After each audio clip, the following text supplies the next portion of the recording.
ఇప్పుడు ఈ కుకీస్ ని భద్రపరచాలి. ఇలా చూడు, నువ్వు ఏవైనా లేదు.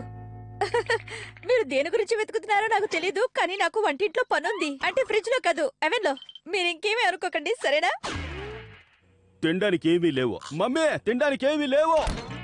సాయం చేయకిక్కు. ముందు తినడానికి నాకేమైనా ఇవ్వు. నేను నీ మీదే నమ్మకం పెంచుకున్నాను. కానీ మమ్మీ, నువ్వు ఇంకేం మాట్లాడకు, ఇక్కడ ఉన్నట్టు చెప్పకు. అమ్మా, ఈ కుకీస్ ని మీ నాన్న దగ్గర నుంచి కాపాడు. నేను ఒక ఆట కోసం ఈ కుకీస్ ని తయారు చేశాను, ఆయనకి ఇవ్వదలుచుకోలేదు. కనీసం నాకైనా ఒకటి కుదరదు. మీ నాన్నగారికి ఈ విషయం తెలిసిందంటే ఏం జరుగుతుందో నాకే తెలీదు. నేను తయారు చేసిన ఈ కుకీస్ కోసం మీ నాన్నగారు ఏం చేయడానికైనా